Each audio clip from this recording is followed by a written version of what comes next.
లేవియాకాండం 13వ అధ్యాయం 40 నుండి 46 వచనాలు చదువుకున్నాం, ధ్యానించుకున్నాం. ఈ 13వ అధ్యాయం అంతా కూడా పలు రకాలుగా విశ్వాసులకి కలిగే కుష్టం గురించి రాయబడి ఉంటుంది. పాత నిబంధనలో ఉన్న విశ్వాసులకి, ధర్మశాస్త్ర సంబంధులైన వారికి బాహ్యపు కుష్టు వారి పాపానికి, శాపానికి గుర్తుగా ఉంది. కొత్త నిబంధనలో అది మన అవిధేయతకి, తర్వాత మన అవమానానికి, అవిధేయతను బట్టి కలిగే అపవిత్రతను బట్టి కలిగే అయోగ్యమైన ప్రవర్తన బట్టి కలిగే వాటికి సూచనగా ఉంటుంది. ఇక్కడ అనేక రకాలుగా పైన వచనాలని ధ్యానించుకుంటూ వచ్చాం. ఈరోజు 40వ వచనంలో తల వెంట్రుకల గురించి ఉంది. తల వెంట్రుకలు రాలినవాడు బట్ట తలవాడు, ఆయనను వాడు పవిత్రుడు. ఇక్కడ పాత నిబంధనలో ఉన్న ఇశ్రాయేలుకి ఎవరికైనా తల వెంట్రుకలు ఊడిపోతే వారిని ఏమంటారు? బట్టతల అంటారు. బట్టతల అంటారు. బట్టతల అయిన మాత్రాన పవిత్రుడా, అపవిత్రుడా? పవిత్రుడు. అయితే బట్టతల అయిన తర్వాత అపవిత్రులు కూడా అవుతాం కొత్త నిబంధన ప్రకారం. బట్టతల అయిన తర్వాత కూడా మనం ఏంటంటే బాహ్యంగా సౌందర్యాన్ని చూపించుకోవాలని చాలామంది విగ్గులు పెట్టుకుంటారు. కొంతమంది క్రైస్తవులే చర్చికి వెళ్ళరు. దేని కొరకు? బట్టతలకు. కొంతమంది టోపీ పెట్టుకుంటారు. నానా రకాలుగా బట్టతలను ఏం చేయాలనుకుంటారు? కవర్ చేయాలి. అంటే వారికి ఏముందండి? సోకు చూపించుకోవాలి. అయితే పరిస్థితులను బట్టి ఏదైనప్పటికీ అట్లా ఉండాలి. ఓకే, నాకు కూడా బాగా ఒత్తిగా ఉండాయి. అక్కడ ఫోటో కూడా ఉంది, కొన్ని సంవత్సరాలది, కొన్ని పోయినాయి అనుకోండి, పర్లేదు, ఇంకా కావాలంటే చూపిస్తాను ఫోటో. కానీ ఇప్పుడు కదండి. అయితే ఈ జుట్టు ఉన్నప్పుడు ఫ్యాషన్ చూపించవద్దు. ఫ్యాషన్ మంచిగా పెంచుకోవటం, జుల్పాలు పెంచుకోవటం అట్లా. చూడండి, 1 కొరింథీ 11వ అధ్యాయం, 1 కొరింథీ 11వ అధ్యాయం 3వ వచనం చదవండి. ప్రతి పురుషునికి శిరస్సు క్రీస్తనియు, పురుషుడనియు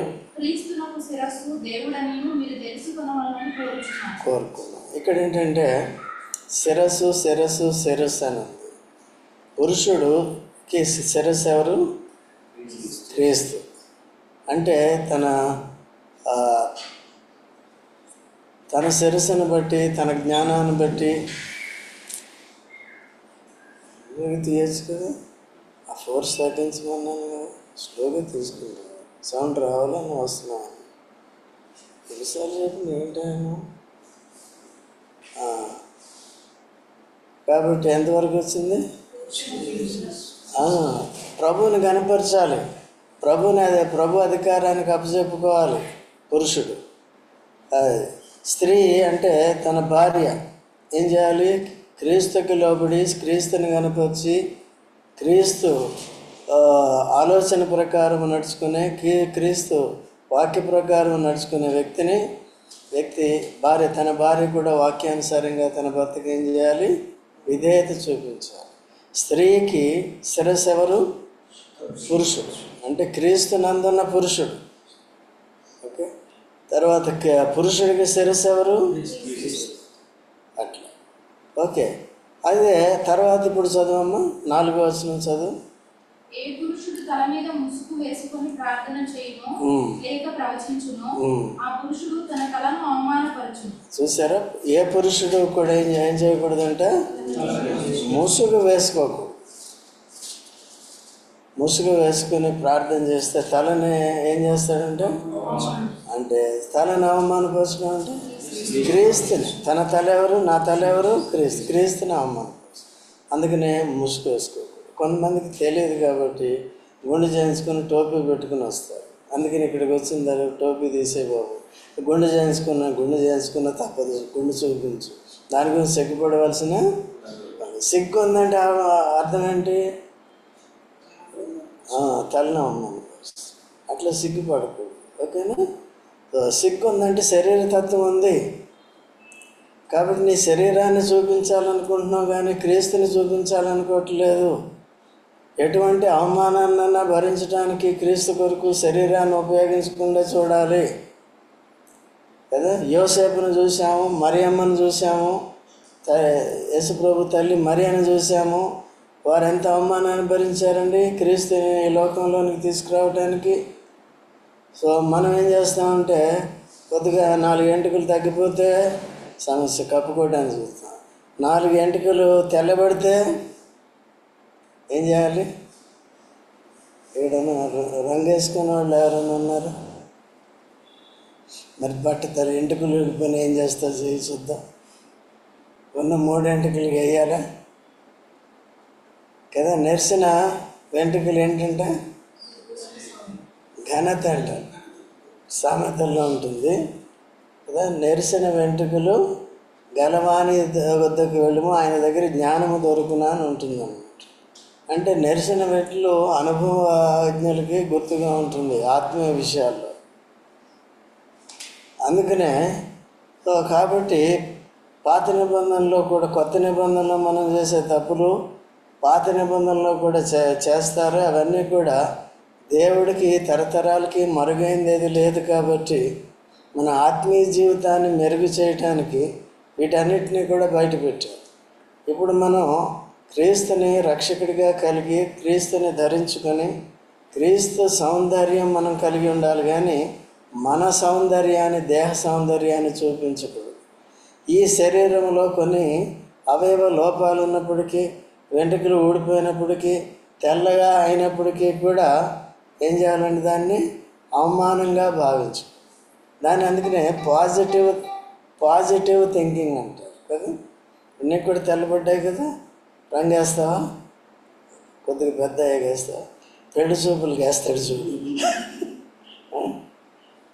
రైట్, అట్లా పెళ్ళి ఎక్కడ లేని రంగులు వేసేస్తారు. ఈ మధ్యనది మరీ ఎక్కువైపోయింది. ఏది మేకప్ ప్యాకప్, ముందు మేకప్ తర్వాత ప్యాకప్. అదే ముసుగులో పెళ్ళి అయినట్టు ఉంటుంది. మనం ఆ రోజు పెళ్లి చూపులు ఎంత మంచిగా కనబడ్డావు, ఏంది ఇప్పుడు ఇట్లా మసిమొఖం నువ్వు అంటారు. కాబట్టి ఈ సోకులు, ఈ కవరింగులు మనం పెట్టుకోకూడదు. ఓకే, ఇదంతా అందము, సౌందర్యం మోసకరం. అందము అందం మోసకరం, సౌందర్యం ఏం చేయాలి? ఎవరైతే చెప్తే అది వినాలి. నేను వాక్యం లేదని చెప్పాను కాబట్టి అందము సౌందర్యం మోసకరము, అందము మోసకరము, సౌందర్యము వ్యర్థం. సౌందర్యం వ్యర్థమైన వాటిని ఎక్కువ మెరుగులు పెట్టుకుంటూ ఉంటాం. దానికి ఎంత డబ్బైనా ఖర్చు పెడతాం, దానికి ఎంత టైం అన్నా ఇస్తాం కదా. వాక్యం చదువుకొని ప్రార్థన చేసుకుని ఆత్మీయ సౌందర్యాన్ని పొందడానికి పెద్ద ఇంట్రెస్ట్ ఉంది. అట్లా లేకుండా ఆ దినాల్లో బట్టతల కలిగిన వాడు ఎవరండి? పవిత్రుడు. ఒకవేళ బట్టతలని కవర్ చేసుకోవాలనుకుంటే ఇప్పుడు చదవండి 41వ వచనం. ముఖము పైన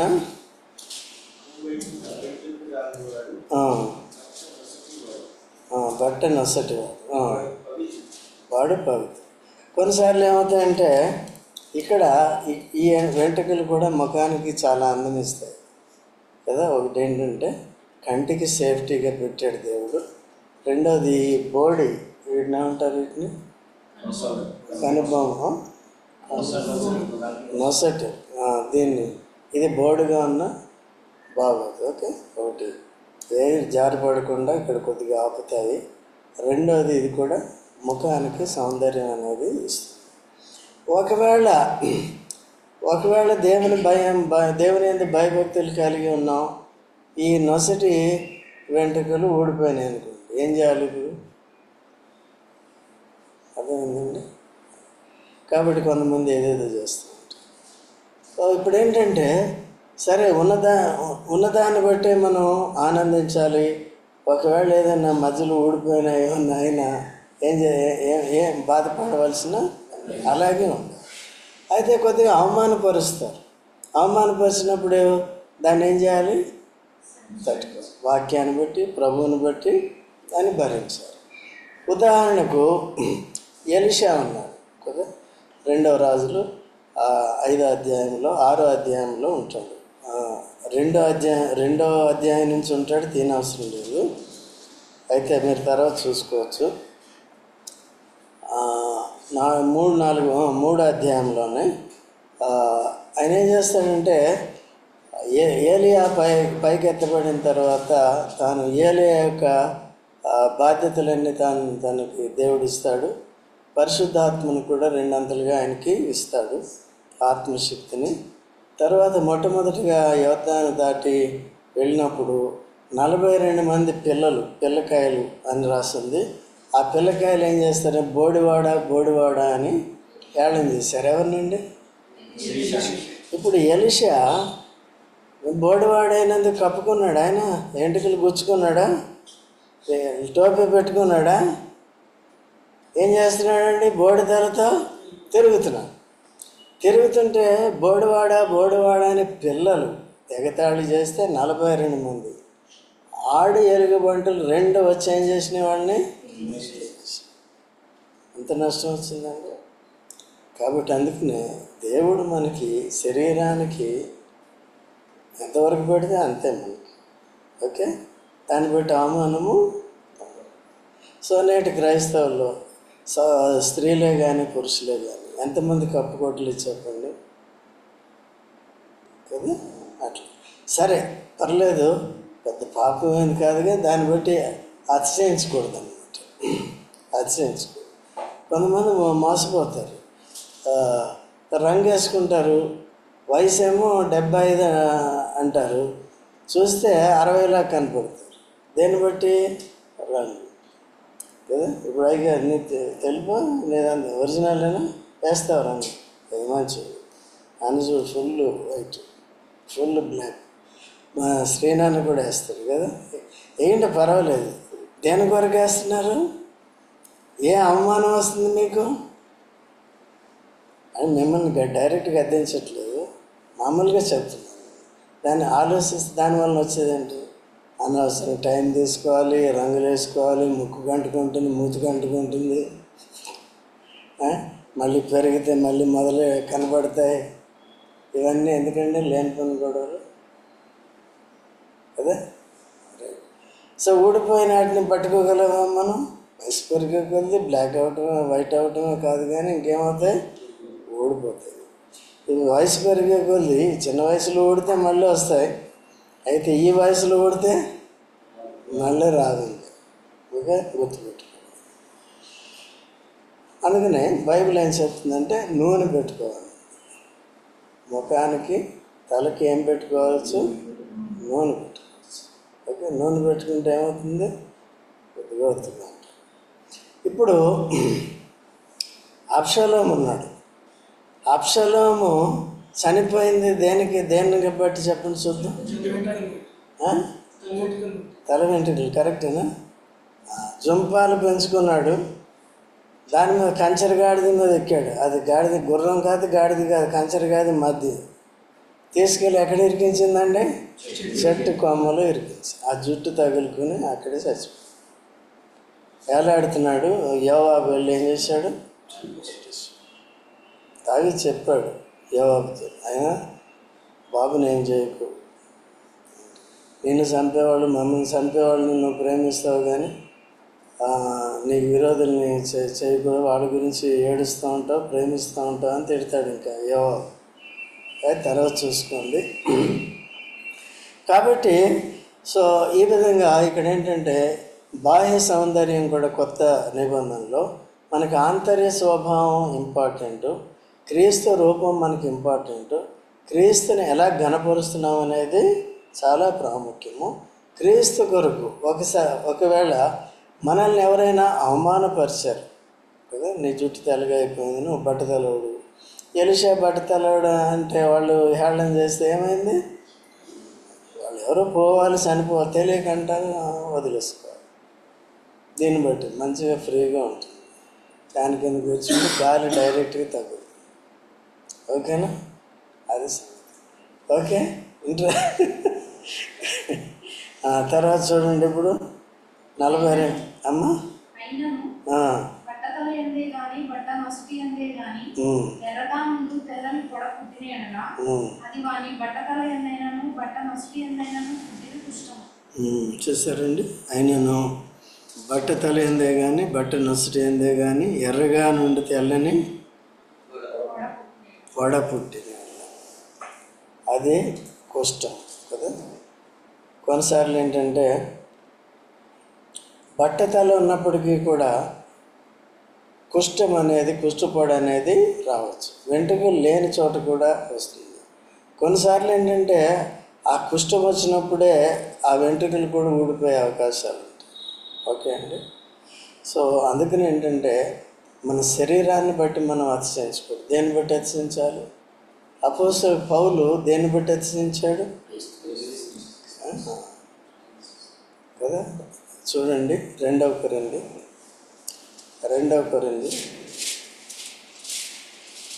12వ అధ్యాయము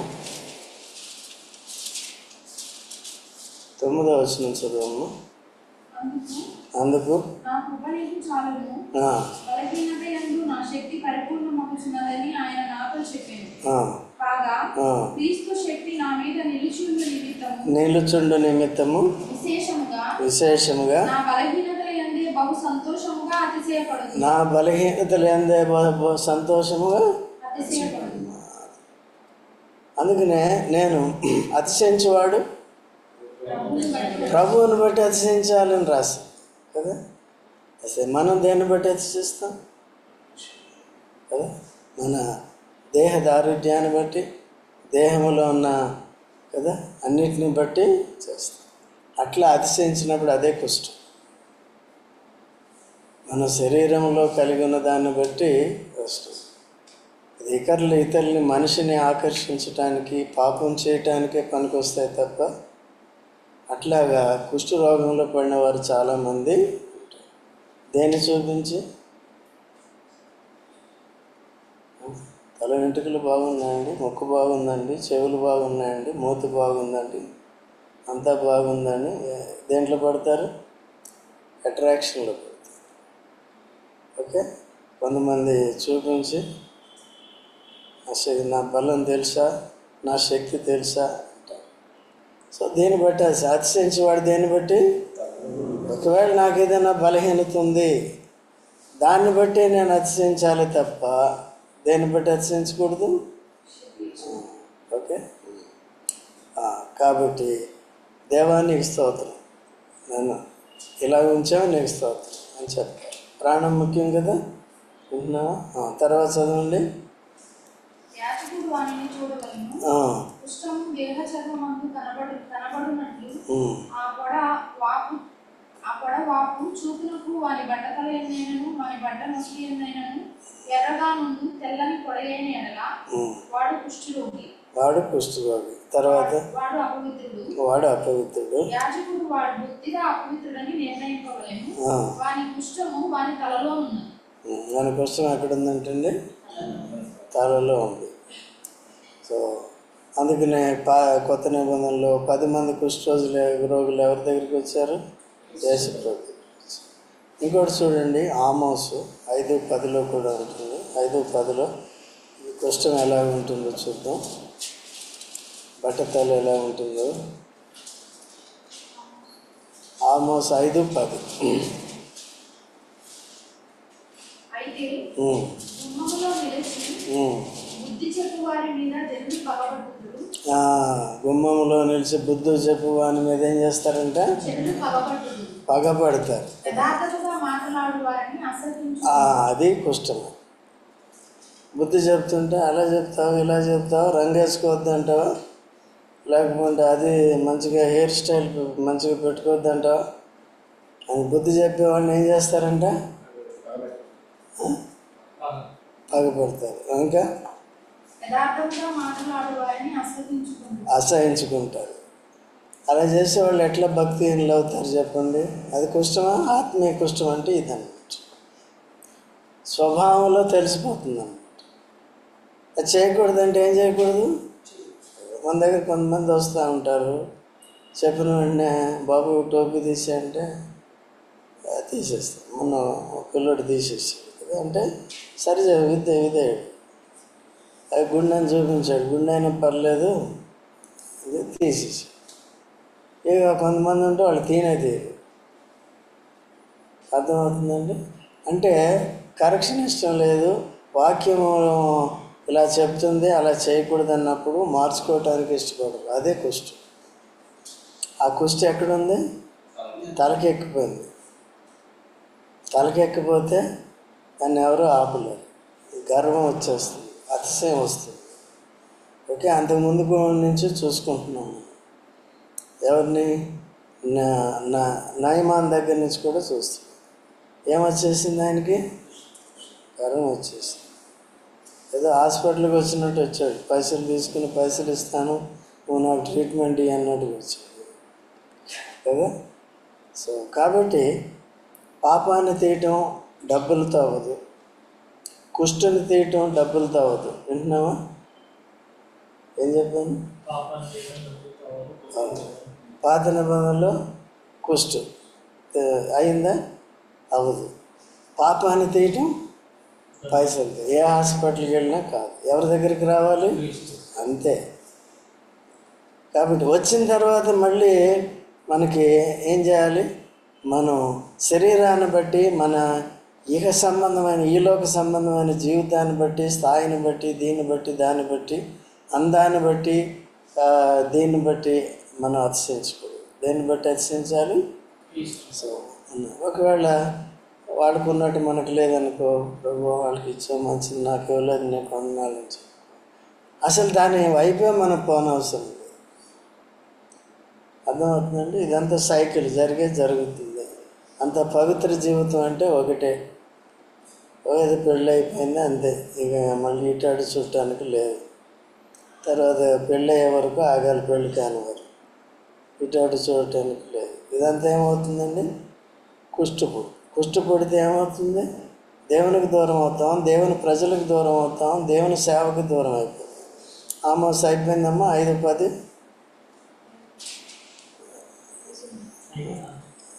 మళ్ళీ ఇంకా లేదా? ఉపాధి ఏమో పండుగలు ఏమంటే చూడు. దోషవృత్తికి రూపలు పుచ్చుకొని నీతిమంతులను బాధపెట్టుచు గుమ్మములకు వచ్చు బీదవారిని అన్యాయం చేయటం వలన మీ అపరాధములు విస్తారములైనవనియు మీ పాపములు ఘోరమైనవనియు నేను ఎరుగుదును. దరిద్రుల యొక్క పండ మోపులను పుచ్చుకొని. ఇంక ఇవన్నీ కింద చూసుకుంటే వాళ్ళు ఇశ్రాయేలు చేసే ఇతరులు బేదలేళ్ళ చూపించే దయాదాక్షిణ్యం లేని గుణగణాలన్నీ చూపించి కూడా అట్లా కూడా ఏమవుతున్నారు? అపవిత్రులు అవుతున్నారు.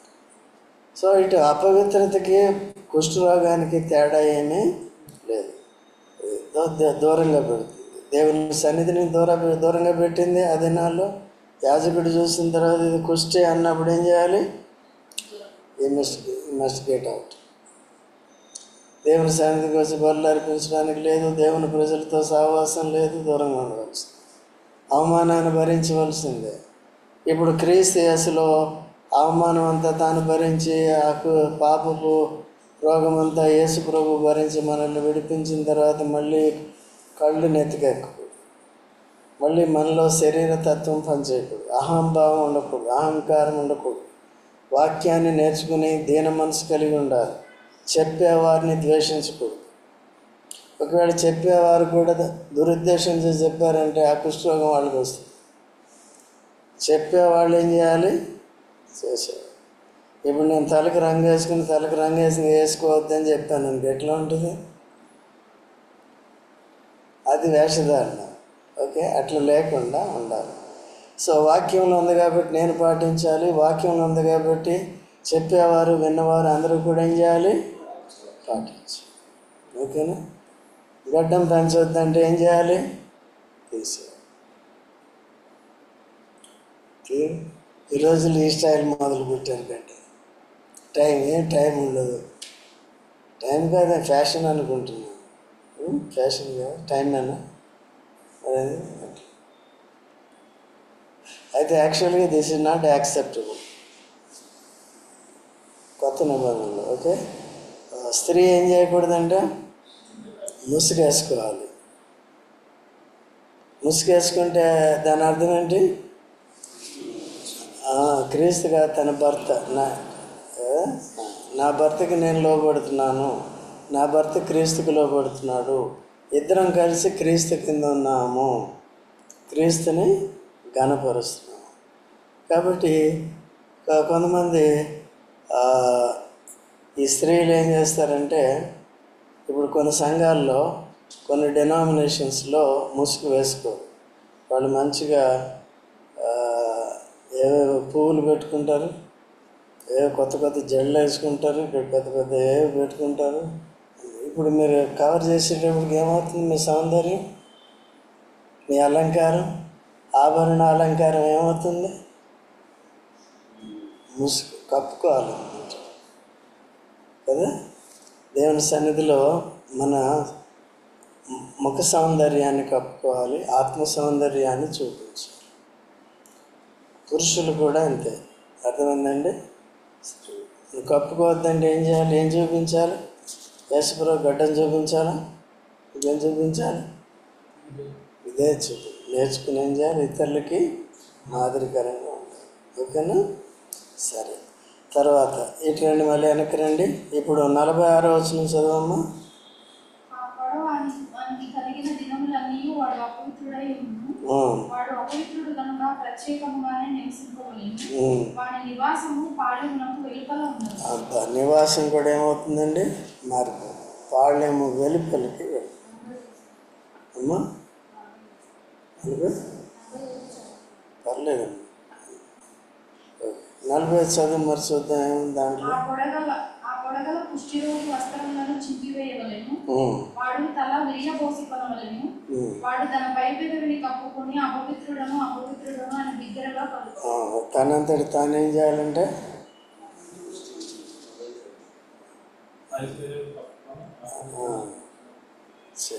అంటే దాని అర్థం ఏంటి? ఈజ్ అడ్మిటింగ్ అన్నమాట. అందుకనే ఆయన వెలుగులో ఉన్న ప్రకారము మనము కూడా వెలుగులో నడిచినట్ల అన్యోన్య సహవాసం గలవారమై ఉన్నాం. ఎవరితో? యేసుప్రభుతో, క్రీస్తుతో. ఓకే, అయితే ఇప్పుడేంటి? మన పాపములను మనం ఒప్పుకునేట్ల ఆయన నీతిమంతుడు, నమ్మదగిన వాడు కనుక సమస్త దుర్నీతి నుండి మనల్ని పవిత్రులుగా చేయాలి. మనము పాపము లేని వారమని చెప్పుకునేట్ల మనలో మనమే. So we have to confess అన్నమాట. అర్థమైందా? కాబట్టి ఆ దినాల్లో బాహ్యపు కుష్టి కాబట్టి ఆ వ్యక్తిని ఎక్కడ పెట్టేవారు? బయట పెట్టేవారు. ఈనాడు ఆంతర్య స్వభావంలో అపవిత్రత కలిగినప్పుడు ఒప్పుకొని విడిచిపెట్టేవాడు ఏమవుతాడు? కనికరం. అప్పుడు బయట పాళ్యం వెళ్ళిపోతూ ఉండవలసిన పని లేదు. పాళ్యం అంటే అర్థం ఏంటి? దేవుని మందిరానికి రాకపోవటమే, వేరుగా ఉండటం. చాలామంది నేను యేసుప్రభు నమ్మేసుకున్నాను, నాకు పాపపు కుష్టి పోయింది, ఆదివారానికి ఒకసారి వస్తే చాలు, లేకపోతే ఏదేదో అనుకుని ఇంకా అలాగే ఉంటున్నారు. కాబట్టి దేవునికి దూరంగా ఉంటున్నారు, తెలియక ఏదో రకంగా అపవిత్రతకి గురవుతున్నారు. అపవిత్రులుగా ఉన్నవారు యేసుప్రభుతో సహవాసం చేయలేరు, దేవుని సేవ చేయలేరు. కనుక దాని అంతటి నుంచి కూడా మనం విడుదల పొంది దేవునితో సహవాసం చేసేవారుగా, దేవుని ప్రజలతో సహవాసం చేసేవారుగా, సమాజముగా కూడుకునేవారుగా, ఒకరికి ఒకరు మాదిరి చూపించేవారుగా, ఉన్న స్థితిలో ఏ బలహీనత ఉన్నప్పటికీ కూడా దాన్ని కప్పుకోవటానికి ప్రయత్నం చేయకుండా దాన్ని బట్టి దేవుని ఏం చేయాలి? మనం ఘనపరిచేది నేర్చుకోవాలి. ఓకే అండి? దాన్ని ఒప్పుకొని విడిచిపెట్టేవాడు, కప్పుకునేవాడు శిక్ష వేరు. సో అట్లా లేకుండా, కాబట్టి ఇప్పుడు మనం దూరస్తులం కాదు కానీ సమీపస్తులం. అయితే ఊరికి ఆ మాటలు ఉన్నాయి కాబట్టి దాన్ని అనుభవించేసుకోవటమే కాదు, కానీ మన హృదయ స్థితి ఎలాగుంది అనేది చూసుకోవాలి. వాక్యాన్ని అనుదినము నేర్చుకుంటున్నామా? దేవుని మందిరానికి వచ్చి దేవునితో దేవుని ప్రజలతో సహవాసం చేస్తున్నామా?